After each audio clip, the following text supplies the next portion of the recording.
Pertama kali aku melihatnya, sebuah kalimat langsung muncul di pikiranku. Wanita yang menyedihkan. Saat itu, aku masih belum tahu kalau wanita itu akan menjadi wanita yang akan membuatku rela untuk melakukan apa saja untuknya.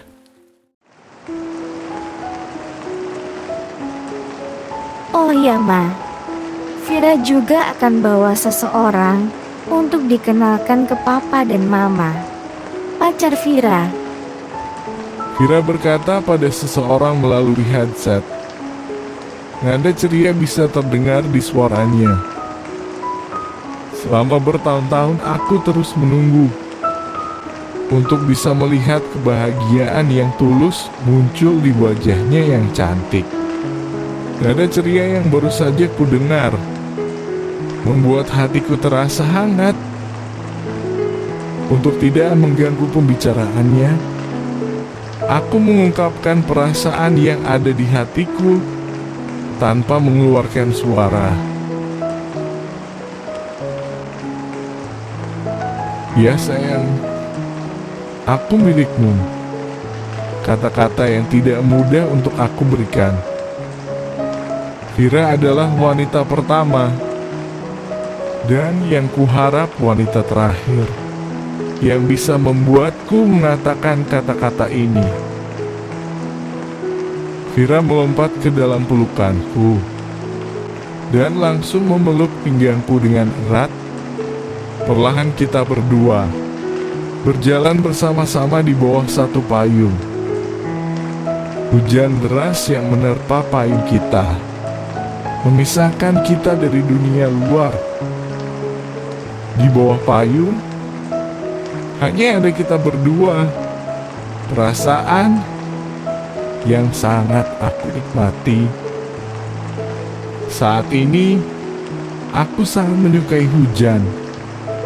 Tidak seperti hujan waktu pertama kali aku melihat Vira menari di bawah siramannya. Saat itu aku sangat membenci hujan. Hujan yang membuatnya semakin menggigil bersama dengan pedihnya perasaan yang ku tahu ada di dalam hatinya.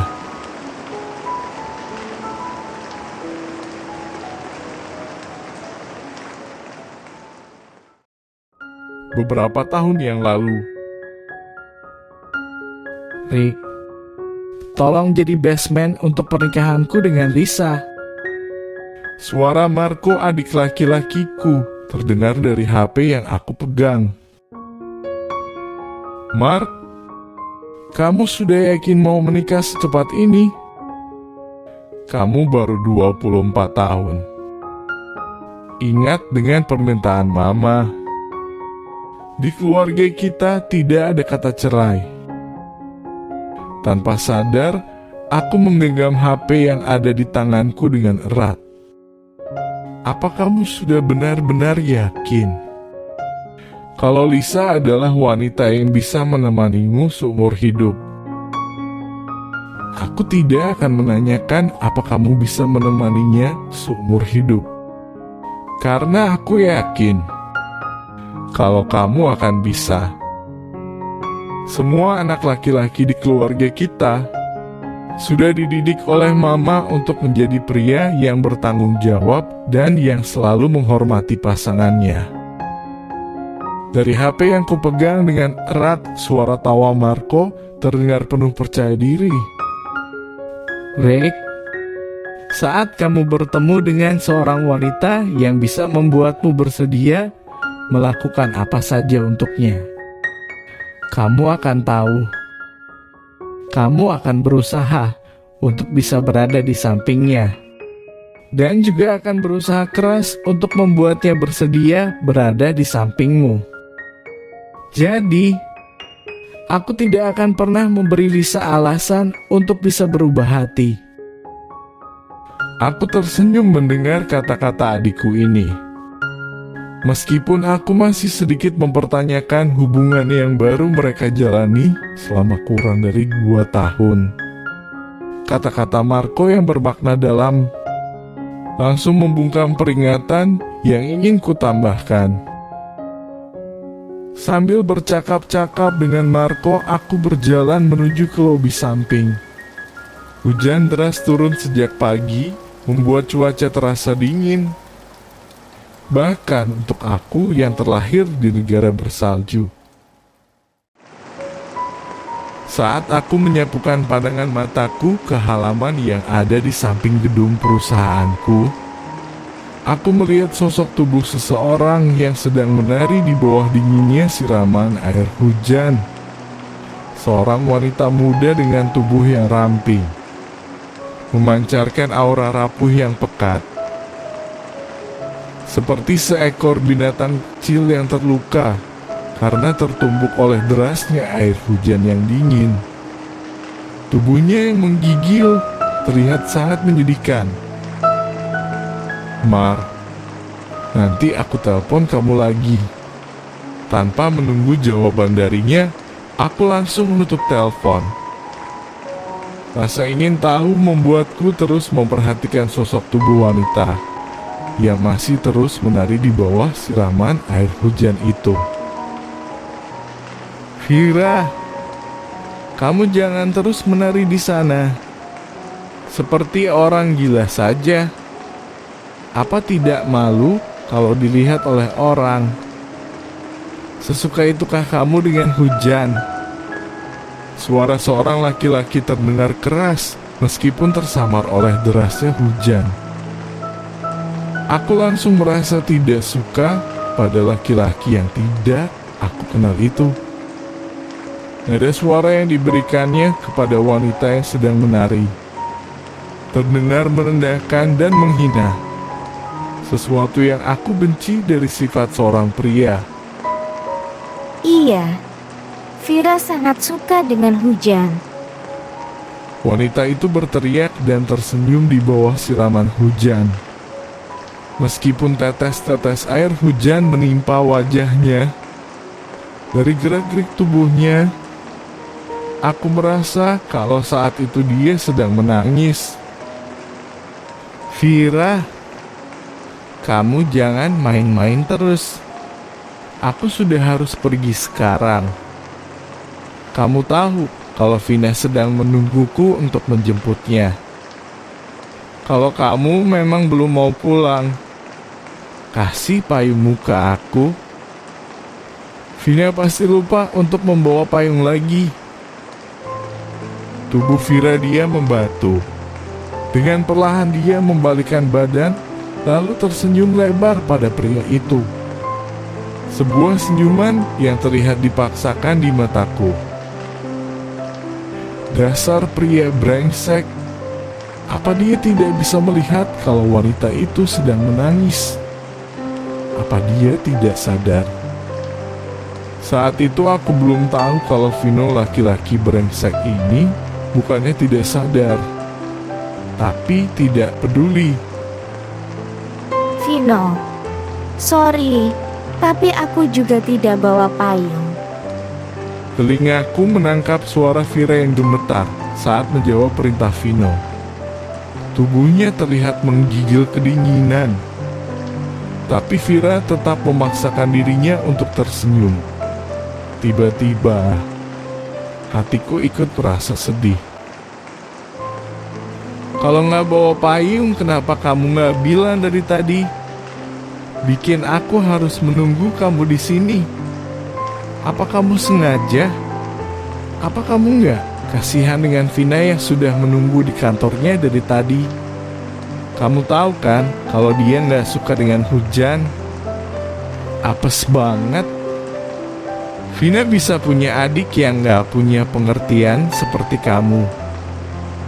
Tanpa mempedulikan Vira yang masih berdiri di bawah siraman hujan, Vino si pria brengsek langsung berjalan dengan langkah cepat menuju ke area tempat parkir bawah tanah. Saat aku melirik ke arah Vira yang menatap nanar ke arah Vino yang sedang menjauh pergi, aku bisa melihat dengan jelas sinar matanya yang terlihat sangat sedih. Saat itu, aku mengenali wanita yang menyedihkan ini. Dia ternyata Vira, seorang data analis yang baru saja bekerja di perusahaanku. Sejak hari hujan saat itu, mataku selalu mengikuti sosok tubuh Vira setiap kali dia ada di dekatku. Mr. Derek, ini data yang Anda inginkan. Suara Vira membuatku mengangkat kepala untuk melihat wajah cantiknya. Vira, bagaimana? Apakah kamu sudah terbiasa dengan pekerjaanmu ini? Aku tersenyum dengan lembut kepadanya. Dengan kuasaku sebagai salah satu pemegang saham di perusahaan, aku meminta Vira untuk menjadi asisten pribadi untukku. Oh ya, Vir, aku sudah beberapa kali mengatakannya padamu. Kamu boleh langsung memanggilku dengan nama Rick, atau juga bisa panggil aku dengan sebutan bos. Setiap kali mendengar kamu memanggilku dengan sebutan Mister, hati ini terasa tidak nyaman. Aku masih 27 tahun, bujangan muda, belum jadi bapak-bapak. Aku tiba-tiba ingin menggodanya. Jangan lupa untuk ditambahkan, aku ini masih single. Jadi, kalau kamu mau jadi pacarku, bisa daftar dari sekarang, supaya tidak ketinggalan antrian. Kataku dengan mengedipkan sebelah mataku padanya. Vira tampak sedikit canggung karena godaanku. Tanpa memberi respon, dia meletakkan file yang dipegangnya ke atas meja, lalu berkata dengan nada sopan, Bos, ini file datanya. Sekarang sudah jam makan siang. Saya permisi dulu. Seakan ingin melarikan diri, Vira keluar dari ruang kantorku dengan langkah cepat. Dari kaca transparan yang memisahkan ruangan kantorku dengan ruangan kerja para karyawan yang ada di luar, aku melihatnya mengeluarkan beberapa kotak bekal makanan. Dengan tergesa-gesa, dia lalu berjalan menuju ke arah lift. Bu Marta, aku lihat Vira selalu terburu-buru pergi saat jam makan siang. Dia juga sering membawa beberapa kotak bekal makanan. Apa dia punya teman baik di gedung kantor ini? Aku ingin menyelidiki. Apa pria brengsek yang kulihat waktu itu juga bekerja di gedung perusahaan yang sama?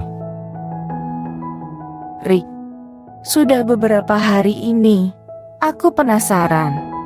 Kalau kamu tidak keberatan, kamu jawab dulu pertanyaanku ini. Sekretarisku, seorang wanita setengah baya yang senang mendengarkan gosip, menatap wajahku dengan matanya yang berbinar-binar. Apa kamu naksir pada Vira? Apa kamu pingin dengar semua info tentang dia? Kalau mau, saya bisa bantu kamu untuk menanyakannya. Dengan semangat yang ditunjukkannya, untung saja Bu Marta hanya suka mendengarkan gosip, bukan suka menyebarkannya. Kalau tidak, mungkin aku tidak berani menjadi atasan langsungnya. Kalau menurut pengamatanmu bagaimana? Apa aku naksir pada Vira? Kamu pasti naksir pada Vira. Kalau tidak, buat apa kamu memintanya menjadi asisten pribadi? Kan sudah ada saya di sini. Kamu tidak benar-benar butuh seorang asisten pribadi. Lalu, kamu punya info apa tentang dia? Aku tidak memberikan konfirmasi positif untuk pernyataan Bu Marta. Saat itu aku belum menyadari kalau hatiku sudah tercuri oleh sosok Vira yang menari di bawah siraman hujan. Yang ku tahu, aku ingin melindunginya. Aku tidak ingin melihat Vira wanita yang sangat kompeten dalam pekerjaannya menjadi sosok yang menyedihkan untuk seorang laki-laki yang tidak layak untuk dihargai. Raut wajah Bu Marta tiba-tiba terlihat serius. Setiap jam makan siang, Vira sering membawakan bekal makanan untuk seorang cowok yang bekerja di gedung tawar sebelah. Yang masih belum bisa saya pastikan, apakah cowok itu pacar Vira, teman, atau keluarga. Kalau dilihat dari perlakuan cowok itu pada Vira, tidak terlihat seperti pacar Vira. Apa mungkin kakak Vira? Tapi untuk seorang kakak, dia pasti bukan kakak yang baik. Banyak orang yang melihat cowok itu sering bersikap dan berkata kasar pada Vira. Bu Marta terlihat seperti mengingat hal yang menjijikan. Dengan sengit dia lalu melanjutkan. Saya juga sempat melihatnya sendiri. Vira, Vino, dan Vina. 3 nama yang kudengar di hari hujan 2 minggu sebelumnya. Nama-nama yang terdengar mirip. Apakah mereka bertiga bersaudara?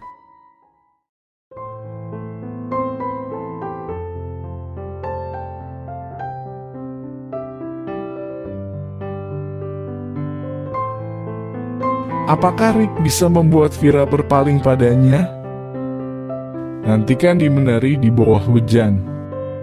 Derek, bagian kedua.